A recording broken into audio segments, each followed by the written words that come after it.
بسم اللہ الرحمن الرحیم۔ آج یوم آزادی ہے۔ آج کے دن ملک آزاد ہوا تھا۔ آج کے دن ملک مارز وجود میں آیا تھا۔ یہ لاکھوں قربانیوں کے بعد حاصل ہوا۔ اس میں بے پناہ لوگ جو تھے ان کا خون شامل ہے۔ خواتین کی عزتیں لوٹی گئیں، ان کے کیا کچھ نہیں ہوا۔ وہ میری زبان جو ہے نا وہ زیب نہیں دیتی، وہ باتیں نہیں کر سکتی جو کچھ اس وقت بتاتے ہیں کہ جو کچھ ہوا۔ تو یہ ان قربانیوں سے حاصل کیا گیا، لیکن مجھے بہت زیادہ تکلیف ہوتی ہے کہ جب صبح سویرے میں یہاں سے اٹھ کے باہر نکلتا ہوں اپنے گھر سے، تو سامنے ایک کچرے کا ڈھیر ہوتا ہے، اور وہ بیچارہ ایک 80-85 سال کا بوڑھا آدمی، ہاتھ میں اس نے سائیکل پکڑا ہوتا ہے اور اس کچرے کو ایسے اس میں سے وہ پھولا پھالی کر رہا ہوتا ہے، اس میں سے وہ چیزیں جو ہے نا وہ نکال رہا ہوتا ہے۔ وہ پتہ نہیں کیا نکال رہا ہے، وہ کوئی لکڑی کی چیزیں نکال رہا ہے، کوئی گتے کی چیزیں نکال رہا ہے۔ وہ اس کچرے میں سے، گندے کچرے میں سے وہ یہ چیزیں ساری اکٹھی کر رہا ہوتا ہے، اور وہ اس میں سے کوئی بوتل نکل آئے نا، بوتل میں تھوڑا بہت پانی ہو اور وہ پانی جو ہوتا ہے وہ بھی پی جاتا ہے۔ اس قدر غربت ہے، اس قدر بھوک ہے۔ تھوڑا آگے بڑھیں تو وہاں دفتر ہے اس کا تحفظ ماحولیات، ڈپٹی ڈائریکٹر تحفظ ماحولیات گوجرانوالا کا دفتر ہے ڈالٹا روڈ کے اوپر، اور اس کے ساتھ ہی ایک پلاٹ خالی پڑا ہوا ہے۔ سارے زمانے کی گندگی وہاں پڑی ہوئی ہے، سارے زمانے کا کچرا پڑا ہوا ہے، کوڑا پڑا ہوا ہے، بدبو آتی ہے، مکھیاں بھن بھن کرتی ہیں، لیکن ان کو نظر نہیں آتا کہ یہ تحفظ کر رہے ہیں ماحولیات کا، یہ اپنا تحفظ کر رہے ہیں یا اس کا گندگی کا، یہ تحفظ کر رہے ہیں یہاں کے بیماریوں کا۔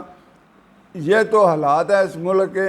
تو اس کے آگے چلے جائیں آپ کو ایک سے ایک بری چیز نظر آئے گی، ایک سے ایک جو ہے وہ روڑی بھی نظر آئے گی، کچرا بھی نظر آئے گا، اس میں سے بدبو بھی ہوگی۔ اس میں صبح لوگ سیر کرنے کے لیے جاتے ہیں، کھلی ہوا لینے کے لیے جاتے ہیں، صاف ہوا لینے کے لیے جاتے ہیں، تو وہاں پہ ایسی بدبو آتی ہے کہ جیسے کوئی کتا مرا ہوتا ہے، کوئی چوہے مرے ہوتے ہیں، کیا کچھ مرا ہوتا ہے۔ تو وہاں یہ حالات ہیں اس ملک کے۔ سڑک کے کنارے لوگ بھوکے سوئے ہوتے ہیں، وہ بیچارے، ان کے ساتھ ایک طرف کتے سوئے ہوتے ہیں، ایک طرف انسان سوئے ہوتے ہیں، وہ ان کے پاس سونے کے لیے جگہ نہیں ہے، ان کے پاس رہنے کے لیے جگہ نہیں ہے۔ وہ سارا کچرا جتنا بھی ہے وہ اس کو کچرے میں سے وہ چیزیں نکال کے وہ اتنے بورے بھر لیتے ہیں اور پھر وہ اٹھا کے لے جاتے ہیں۔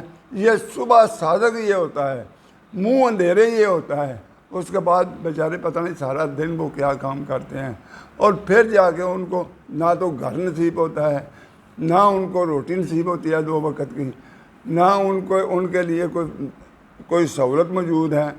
تو یہ پاکستان اس لیے نہیں بنا تھا، یہ پاکستان بنا تھا خوشحالی کے لیے۔ یہ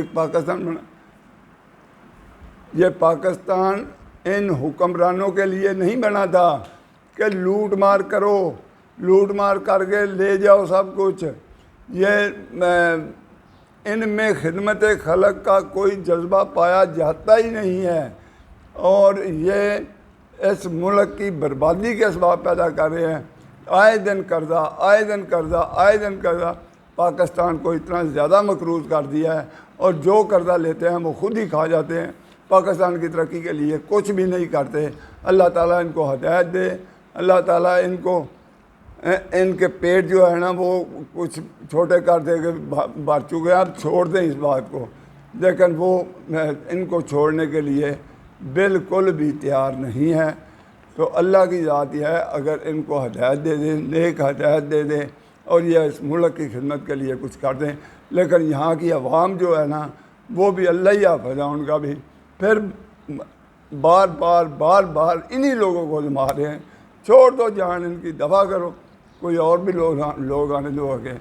تو آج کے دن یہ باتیں ایسی نہیں جو کرنے والی تھی، لیکن تکلیف ہوتی ہے، دکھ ہوتا ہے دیکھ کے ان لوگوں کو، بیچارے کس طرح یہ اپنی زندگیاں بسر کر رہے ہیں.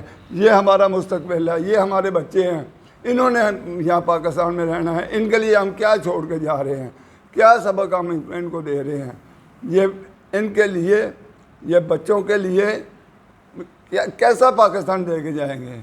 یہ کیا کہیں گے کہ ہمارے بڑوں نے کیا کیا, بربادی کی, تباہی کی, اس ملک کے لیے ہمیں کچھ چھوڑا ہی نہیں ہے. تو اس لیے اس ملک کا بھی سوچیں, اپنی ذات کو بھول جائیں. اپنی ذات کو بالکل نہیں بھول سکتے تو پاکستان کو بھی یاد رکھیں. آپ کی شکریہ, مہربانی. السلام علیکم.